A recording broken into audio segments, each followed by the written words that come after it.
네, 우리 이 시간에 서로 한번 또 인사하겠습니다. 주님의 이름으로 축복합니다 하고 서로 함께 인사하겠습니다. 네.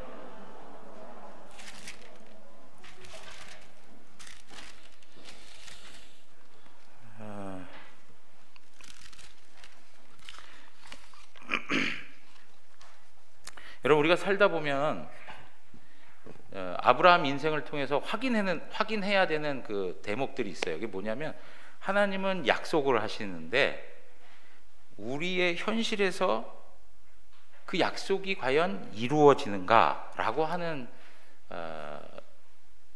그 실체 속에서 우리가 때로는 확신을 해서 기쁨을 가지고 살아갈 때도 있는가 하면, 어떨 때는 상황과 어떤 환경과 그 어떤 조건들이 불리해지는 그런 모습들을 볼 때 두려운 마음을 가지고 살아갈 때도 참 많아요. 우리 마음에 앞날에 대한 두려움 많이 있죠. 불확실하니까. 그리고 하나님께서 나에게 약속해 주신 그 약속의 말씀들이 정말 내 피부로 와닿지 않아서 근심하게 되고 염려하게 되는 그러한 일을 경험할 때가 참 많아요. 하나님께서 아브라함에게 자손을 주시겠다 하셨던 약속이 있어요. 근데 그 자손을 주시겠다라고 했던 그 약속, 그것을 확신시켜 주기 위해서 나는 너의 방패여 너의 지극히 큰 상급이야 라고 이렇게 말씀하세요. 나는 너의 지극히 큰 상급이다 라는 얘기는 내가 너의 선물이 된다 라고 하는 거예요. 그래서 아브라함의 입장에서 보면 여호와는 나의 하나님이 된다는 거예요. 나의 하나님이 된다. 나는 그분의 자녀가 된다라고 하는 이야기가 여기에 담겨 있는 거예요. 이 내용은 언약이라고 하는 것의 가장 중요한 내용이에요. 핵심적인 내용이에요. 우리가 성경에 보면 언약이다 이런 이야기들 많이 하는데, 그 언약의 가장 핵심적인 내용이 뭐냐면, 하나님은 그 백성의 하나님이 되시고, 여호와는 그 백성의 하나님이 되시고, 그 백성들은 하나님의 자녀요 백성이 된다는 얘기예요. 그래서 하나님과 그 백성과의 관계성을 설명해 주는 거예요. 그래서 여러분, 성경에 나오는 자비 혹은 은혜 혹은 인자, 이런 표현들이 있지 않습니까? 이거 히브리 말로 헤세드라고 하는 표현이에요. 헤세드라고 하는 표현은 언약 관계 속에서, 하나님과 그 백성과의 관계 속에서 나타내는 사랑을 두고 얘기하는 거예요. 이러한 관계됨을 하나님께서 우리에게 분명히 보여주시는 것이 바로 언약에 대한 내용인데, 자손에 대해서 얘기할 때도 언약에 대한 이 내용, 너의 지극히 큰 상급이 될 거야, 우리의 말로 하자면 하나님은 나의 하나님이 되고 나는 그분의 백성이 된다는 거죠. 그 내용을 하나님께서 아브라함에게 확인시켜 주면서 다시금 너의 자손에 대한 그 별과 같이 많게 하시겠다라고 하는 것에 대한 확신을 시켜줬단 말이에요. 그런데 또 한 가지 문제가 있는 거예요. 그게 뭐냐? 땅에 대한 문제. 여러분, 땅에 대해서도 하나님이 약속을 하셨어요. 창세기 12장 1절 7절 이렇게 보시면, 한번 제가 읽어볼게요. 여호와께서 아브라함에게 이르시되 너는 너의 고향 친척과 아비의 집을 떠나 내가 내게 보여줄 땅으로 가라 그랬어요. 땅으로 가라. 7절, 여호와께서 아브라함에게 나타나 이르시되 내가 이 땅을 내 자손에게 주리라 그랬어요. 하나님께서 가나안 지경의 땅을 아브라함에게 주시겠다라고 말씀을 하셨어요. 아브라함이 먼저 땅 달라고 했어요? 아니요. 아브라함에게 하나님이 먼저 약속을 하신 거예요. 그런데 한 번만 하셨으면 좋은데 계속 얘기하셨어요. 13장으로 와서 또 있어요. 13장에 15절, 보이는 땅을 내가 너와 내 자손에게 주리니 영원히 이르리라. 17절에 이야기해요. 너는 일어나 그 땅을 종과 횡으로 두루 다녀봐라. 내가 그것을 너에게 주겠다라고 말씀하셨어요. 하나님이 아브라함에게 가나안 지경의 땅을 주겠다라고 말씀을 하셨는데, 여러분, 이러한 약속에 대해서 그럼 뭔가 환경적으로 변화가 있어야 될 거 아니에요. 근데 변화는 없어요. 그 땅의 주인은 여전히 가나안 족속들로 가득 채워져 있고, 아브라함은 물질적인 부유함은 좀 얻었어도 뭐가 없어요? 주인 행세를 할 수 없는 거예요. 그는 여전히 나그네였고 객으로 살아가는 거예요.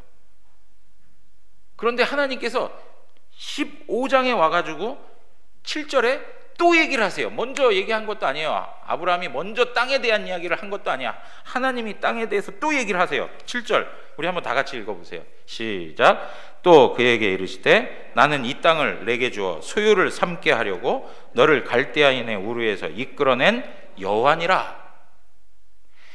하나님께서 아브라함에게 얘기하시는 거예요. 너가 갈대아 우르에서 살았잖아. 그런데 내가 너를 거기에서 나오게 한 이유는 이 땅을 너에게 주기 위해서 그런 거야 라고 얘기를 하는 거예요. 여러분, 이 말씀 들으면 여러분들 같으면 어떤 반응을 보이겠어요? 예? 환경이나 상황이나 조건은 아무 근거가 없어. 세월이 지나갔어요. 뭐 세월이 1, 2년 지나간 게 아니에요.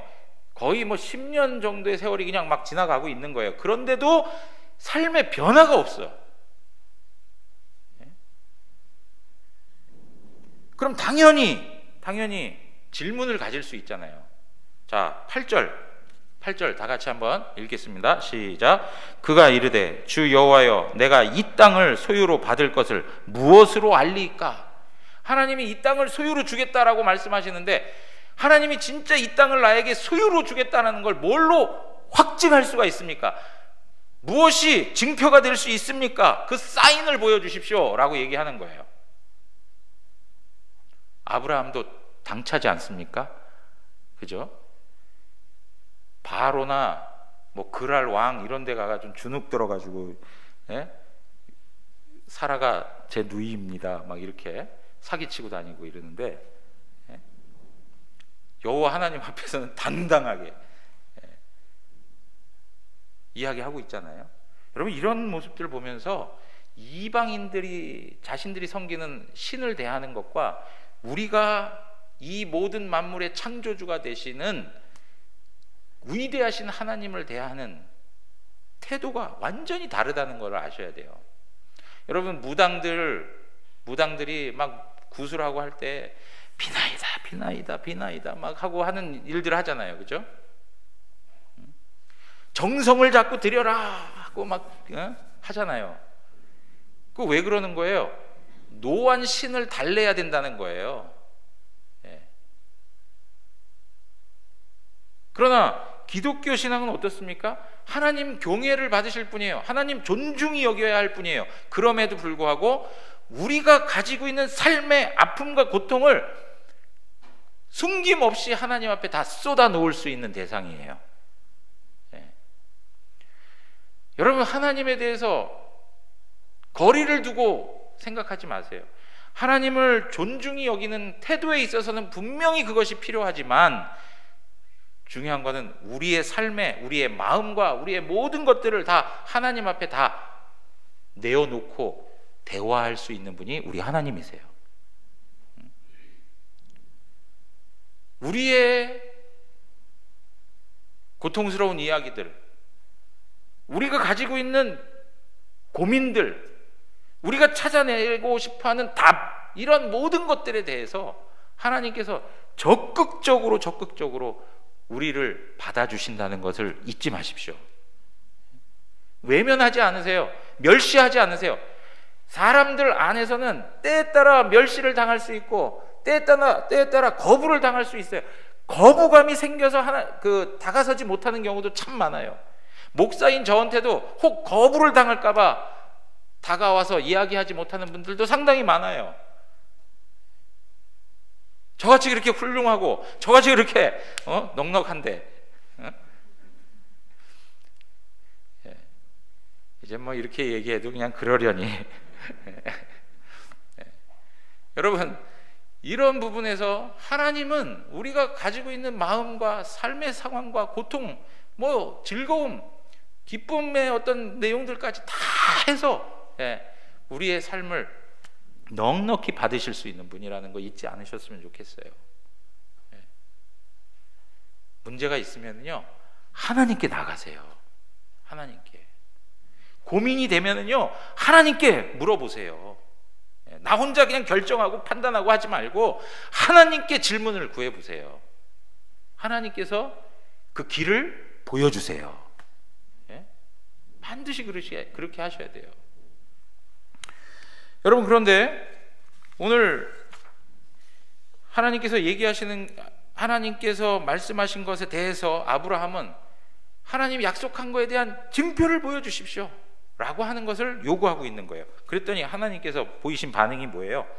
9절에서 11절에 있는 말씀인데, 여호와께서 그에게 이르시되 나를 위하여 3년 된 암소, 3년 된 암염소, 3년 된 수량과 산비둘기와 집비둘기 새끼를 가져와라. 그래서 그것을 다 중간을 쪼개고 쪼갠 것을 마주 대하여 놓고 언약을 체결하자라고 하는 이야기를 하는 거예요. 언약을 체결하자. 여러분, 여기서 또 어떤 분은 새는 쪼개지 아니하였으며, 이 말에 또 뭐 아브라함이 실수를 했다, 뭐 새를 쪼개지 않은 거 문제가 있었기 때문에 하나님 이거 받은 것도 아니다, 뭐 별 그런 주장을 하는 분들도 있어요. 여러분, 그렇지 않아요. 레위기 1장 17절에 가면 새는 쪼개지 말라고 기록되어져 있어요. 물론 율법의 말씀이 아브라함보다 후대에 생겨난 것이긴 하지만 하나님이 요구하시는 그 기준과 그 내용은 후대에도 동일하게 적용되고 있는 거예요. 여러분, 이러한 부분에서 그 모든 재물을 잡아다가 언약을 체결하기 위해서 내려놓은 거예요. 여러분, 그 당시에 언약을 체결하는 방법이 있었어요. 한 나라의 왕과 또 다른 나라의 왕이 서로 협약을 맺게 되면 어떻게 해요? 그 짐승을 죽여서 그걸 반으로 쪼개가지고 그 쪼갠 것을 벌려놓고 서로 맞대놓고 우리가 하나가 되었습니다 라고 하는 것을 공포를 하죠. 그리고 만약에 누군가가 이 약속을 파기하게 되면 그 사람은 이 짐승처럼 죽어야 됩니다 하는 거예요. 그러면서 그 쪼개놓은 짐승 사이를 서로가 왔다 갔다 하는 거예요. 그러면서 그것을 체결하는 그런 방식이 그 당시에 있었던 하나의 언약 체결식이었어요. 그런데 하나님께서 아브라함에게 증표를 보여주십시오 하는 아브라함에게 바로 이 방식을 가지고 오셔서 하나님께서 아브라함과 언약을 맺으시는 거예요. 여러분, 그런데 다 아브라함이 준비를 해놨습니다. 그러면 여호와께서 바로 오셔가지고 언약을 체결하면 좋으련만 어떻게 하세요? 바로 오시지 않으세요. 아브라함이 그걸 다 준비해놓고 기다려야 되는 거예요. 여러분, 우리의 삶의 과정 속에 우리의 뜻과 우리의 시간대로 되어지는 일이 많지가 않아요. 내가 가지고 있는 시간표대로 무엇인가가 이루어진다는 건 참 좋은 일인데 그런 일들이 흔하게 일어나지 않아요. 여러분, 우리의 마음 가운데는 바로 오셔서 좀 일을 해주시면 좋은데 하나님께서는 때를 기다리고 계세요. 그러니까 나중에 어떻게 됐어요? 아브라함이 잠이 들어버렸어요. 그죠? 잠이 들었어요. 12절 보세요. 해질 때 아브라함에게 깊은 잠이 임하고.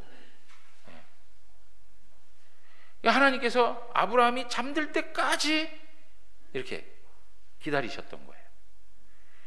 여러분, 우리가 기다리는 것 자체가 우리의 신앙에 굉장히 많은 도전을 줄 때가 많아요. 하나님, 언제까지 기다려야 됩니까? 도대체 나의 바람은 간절한데 하나님이 응답을 안 주세요. 하나님이 역사하지 않으세요. 기다리고 기다려야 돼요. 여러분, 우리 신앙의 성경에 나와 있는 그 신앙의 주제 중에 가장 중요한 주제 중에 하나가 뭐냐? 바로 기다림이라는 거예요. 기다림. 아마 아브라함의 그 생애를 다루면서 기다림이라고 하는 주제는 계속 반복적으로 나와요. 기다려야 되는 거예요. 기다려야. 그런데 여러분 보세요. 기다리는 것까지 좋아. 기다리다 보면 짜증도 나고 지루하기도 하고 그 조급한 마음에 막 여러 가지로 이렇게 기다리는 한계를 경험하고 하는 일들이 생겨나는데, 거기에다가 더해서 무슨 일이 있습니까? 오늘 보니까 11절 한번 다 같이 읽어보세요. 시작. 솔개가 그 사체 위에 내릴 때에는 아브라함이 쫓았더라. 죽은 짐승들을 펴놓고 준비하고 있으니까 뭐가 달려들겠어요? 공중에 나는 새가 달려 들어가지고 그것을 또 막 회방하는 거예요. 그러니까 아브라함이 왜 막 소리치면서 도망가라고 말이지, 막 앉지 말라고 와가지고 망가뜨리지 말라고 그냥 또 막 쫓는 거예요. 기다리는 것도 힘든데 이제 뭐예요? 솔개가 와가지고 더 불편하게 만드는 거예요. 더 불편하게 만들어요. 여러분, 우리의 신앙을 놓고 볼 때에 기다리는 것들도 우리를 참 지치게 할 때가 많은데, 거기에 더하여 솔개 같은 존재들이 와가지고 우리의 마음을 자꾸 부정적으로 막 몰아갈 때가 있어요. 피곤하고 지쳐 있는데 와가지고 또 계속 우리를 회방하는 방해꾼들이 있는 거예요. 우리의 마음에 막 부정적인 것들을 막 심어놓고 막 인간적인 방법과 수단들을 하게끔 막 만들어 가려고 하고, 옆에 가만히라도 좀 있어주면 좋은데 와가지고 막 들춰내고 막 쑤셔놓고.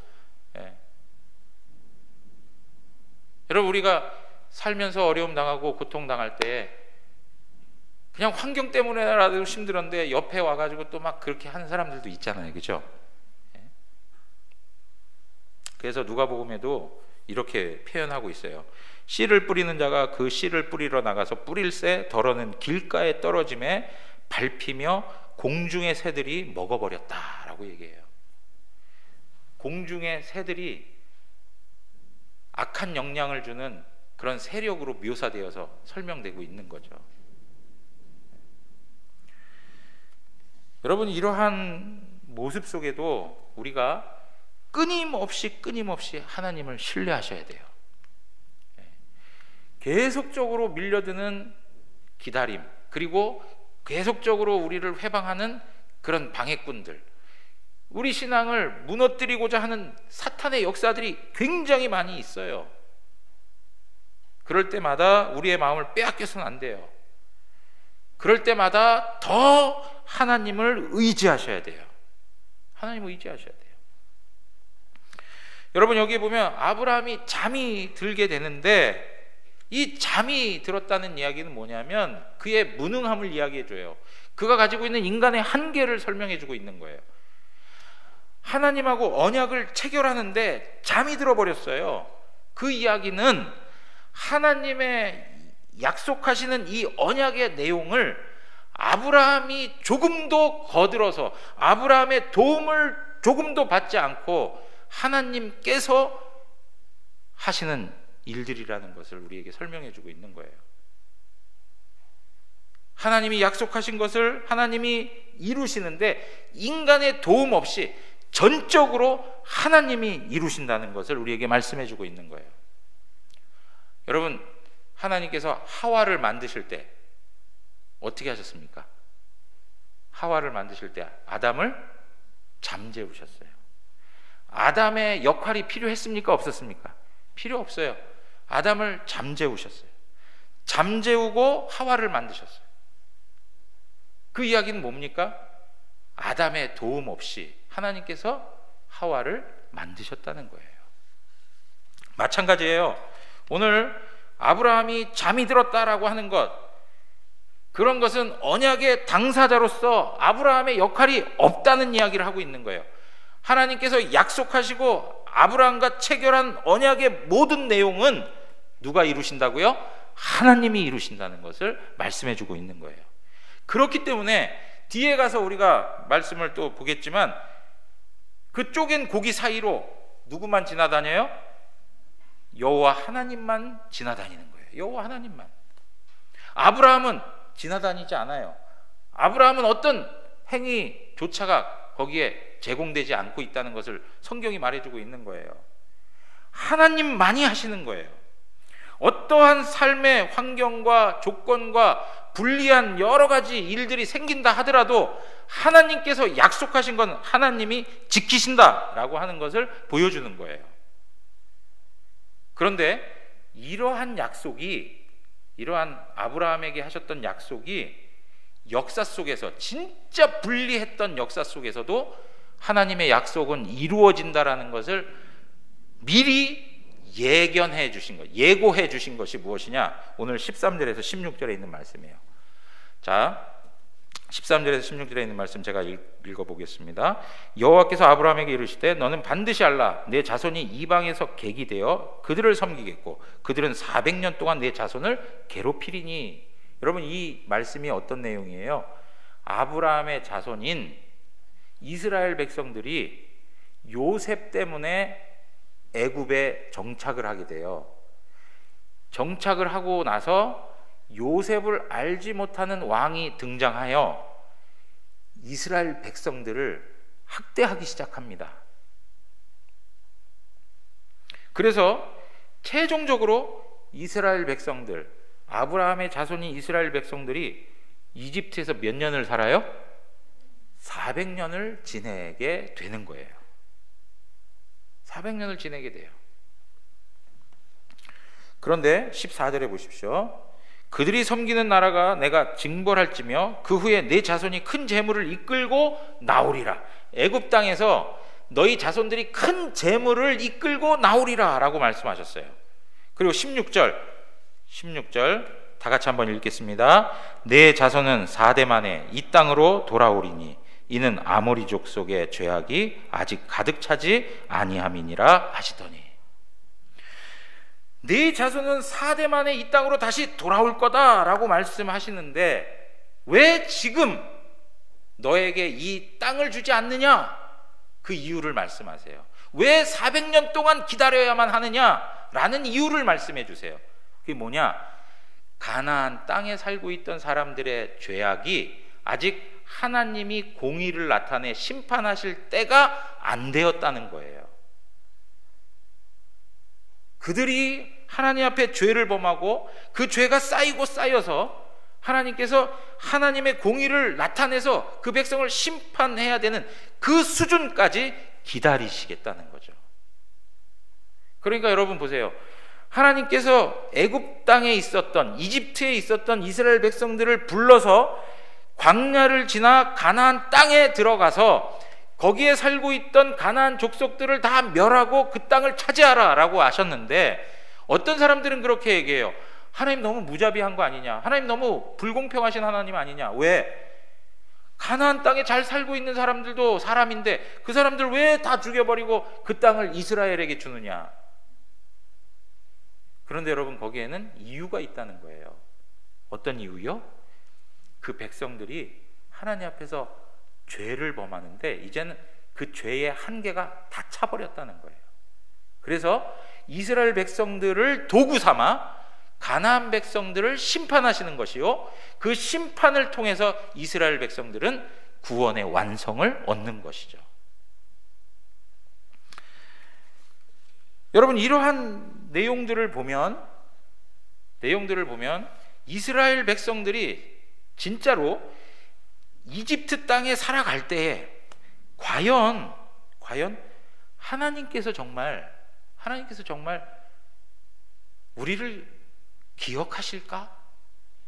하나님께서 정말 우리에게 가나안 땅을 주실 수 있을까?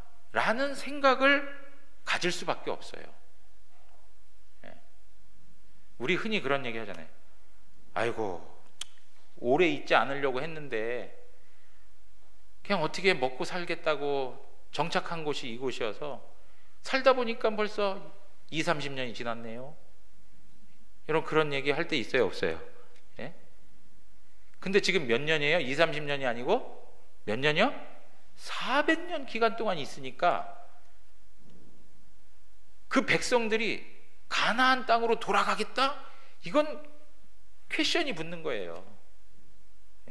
과연 그게 가능할까라는 생각이 드는 거예요. 그런데 여러분 어떻게 해요? 하나님께서 출애굽기 2장 23절로 가서 한번 보세요. 출애굽기 2장 23절.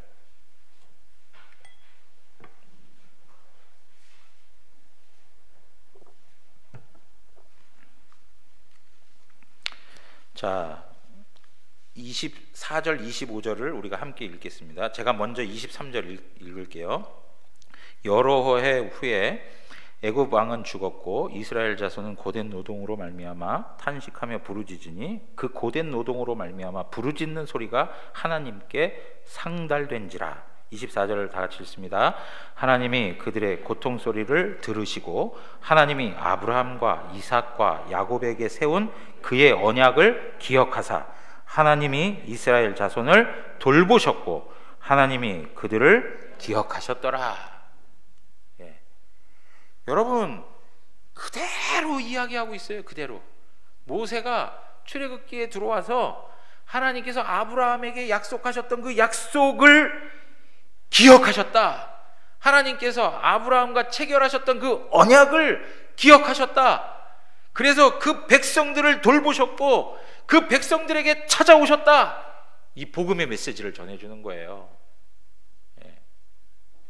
여러분 오랜 세월이 지났습니다. 세월도 하나님의 약속을 거스릴 수는 없습니다. 여러 조건이 좋지 않습니다. 이스라엘 백성들을 호의적으로 대했던 왕이 아니었습니다. 아주 강팍하게 그 백성들을 학대하고 압제하고 고통스럽게 했던, 괴롭게 했던 백성들이었습니다. 그 왕 밑에서는 우리가 과연 이 땅을 떠날 수 있을까? 그러한 것들이 가능치 않은 그러한 상황 속에 있었습니다. 그럼에도 불구하고 하나님께서는 아브라함에게 약속하셨던 그 말씀을 그 백성들이 경험하고 있는 유불리와 상관없이 하나님께서는 지키셨다는 거예요. 아브라함의 조건과 상관없이, 그 후손들의 조건과 상관없이 하나님이 약속하신 말씀은 하나님께서 반드시 이루시는 거예요. 여러분 이러한 사건이 있은 다음에 또 한 번의 역사가 있어요. 이스라엘 백성도 가나안 땅을 차지했는데 하나님 앞에서 계속 범죄하니까 하나님께서 어떻게 하셨습니까? 이스라엘 백성들도 옛날 가나안 족속들을 다 몰아내셨던 것처럼 하나님께서 이스라엘 백성들을 추방시키시죠. 아수르에 의해서 북이스라엘이 멸망하고요. BC 722년경에. 그리고 바벨론에 의해서 남유다가 BC 586년에 멸망을 당합니다. 그래서 그 백성들이 뿔뿔이 흩어지게 돼요. 바벨론으로 끌려갑니다. 그런데 하나님께서 선지자들을 통해서 하신 말씀이 무엇이었습니까? 하나님께서 선지자들을 통해서 주셨던 약속이 무엇이었습니까? 70년이 지나면 다시금 그 땅으로 돌아오게 하겠다라고 하셨어요. 그런데 어떠한 일이 벌어졌습니까? 하나님의 약속대로 70년이 지나서야 그 백성들이 포로 생활에서 귀환할 수 있었습니다. 하나님께서 약속하신 바는 시대가 바뀌어도 반드시 이루어지는 것입니다. 변함이 없습니다. 하나님이. 여러분 우리들에게 있어서도 이 세상은 만만치 않습니다. 하나님의 교회는 더 위축되는 것 같고 하나님의 성도로 살아가는 그것이 세상에서 소수자로 살아가는 것과 같은, 어떤 경우엔 불이익을 당하는 삶을 경험할 때도 있습니다. 점점 더 하나님 말씀대로 살아가면 살아갈수록 세상으로부터 핍박과 욕을 당하는 그런 경험들을 우리가 맞이할 수가 있습니다. 그럴 때에 우리의 앞날에 대하여서 우리는 불안할 수가 있고 우리는 두려운 마음을 가질 수가 있습니다. 그러나 그럴 때에 우리가 하나님께 질문을 할 수 있어요. 하나님이 우리를 사랑하신다는 것, 그리고 하나님께서 약속하신 그것, 어떤 약속일까요? 하나님의 백성들과 영원히 함께 하시겠다고 하는 것, 그리고 그 백성들과 함께 하기 위하여서 장차 다시와 이 모든 세상을 심판하시고 새하늘과 새 땅으로 이루어지는 영원한 하나님 나라에서 영생하게 할 것이다 라고 하는 이 약속을 우리가 무엇으로 확증할 수 있습니까? 무엇이 우리에게 증표가 될 수 있습니까? 라고 질문할 수 있지 않겠어요?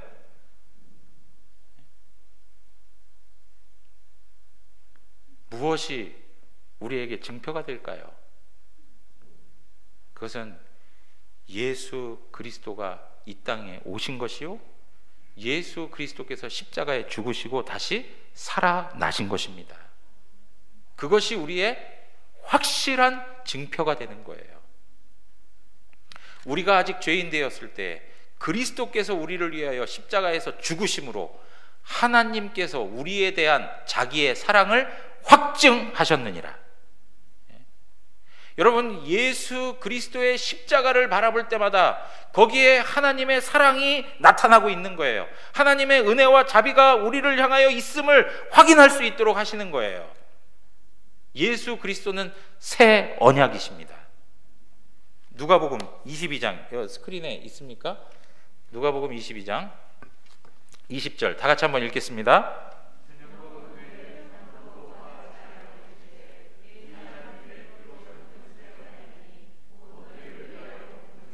네, 이 자는 내 피로 세우는 새 언약이다 라고 얘기했어요. 예수 그리스도께서 십자가에 죽으심으로 우리에게 주어지는 죄사함의 은혜, 예수님의 보혈로 우리의 죄가 씻겨졌다는 것을 확신시켜 주는 것, 그것이 무엇입니까? 세례를 통해서 우리에게 또 확인시켜 주시는 거예요. 예수 그리스도의 구속의 그 사건을 통해서 우리에게 확신시켜 주지만 오늘을 살아가고 있는 우리들에게 보이도록 마치 우리가 몸이 더러워졌을 때에 물로 씻어내면 깨끗하게 눈으로 확인할 수 있는 것처럼 우리의 더러운 영혼이 예수 그리스도의 보혈로 깨끗이 씻음 받았다라고 하는 것을 확증시켜 주는 게 뭐예요? 세례인 거예요. 세례. 우리가 그리스도 예수 안에서 제사함을 받고 그리스도와 내가 하나가 되어 하나님 나라의 식탁에 둘러앉은 백성이 되었다라고 하는 것을 확인시켜 주는 게 뭐예요? 성찬인 거예요. 성찬.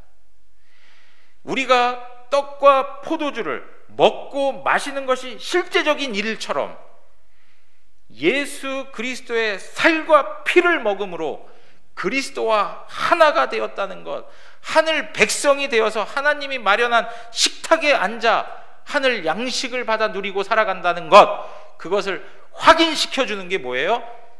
성찬인 거예요. 성찬. 사랑하는 성도 여러분, 시브리서 9장 15절 가서 말씀을 보겠습니다. 시브리서 9장입니다. 9장 15절 다 같이 한 목소리로 읽겠습니다. 이로 말미암아 그는 새 언약의 중보자시니 이는 첫 언약 때에 범한 죄에서 속량하려고 죽으사 부르심을 입은 자로 하여금 영원한 기업의 약속을 얻게 하려 하심이라. 여러분, 영원한 기업이 뭡니까? 하나님의 나라예요. 하나님의 나라를 우리에게 약속하신 것을 확실하게 보여주는 새 언약이 무엇입니까? 예수 그리스도이십니다. 여러분들 마음 가운데 예수 그리스도가 계십니까? 그것이 하나님께서 우리에게 주신 증표입니다. 증표예요. 여러분들 안에 성령님이 계십니까? 성령님께서 이 모든 사실을 확증시켜 주시고 인쳐 주신다라고 말씀하고 있잖아요. 성령님이 여러분들 안에 계시고 그것을 통해서 내가 하나님을 알고 하나님을 나의 주 나의 아버지라고 고백할 수 있으며 예수 그리스도가 나의 구원자가 되신다라고 하는 이 사실을 고백하는 것 자체가 우리에게 증표가 되는 거예요. 사랑하는 성도 여러분, 삶에서 다가오는 많은 일들 때문에 우리의 믿음이 연약해지고 작아질 수 있습니다. 그리고 흔들릴 때가 있습니다. 그럼에도 불구하고 그럴 때마다 하나님께 물으십시오.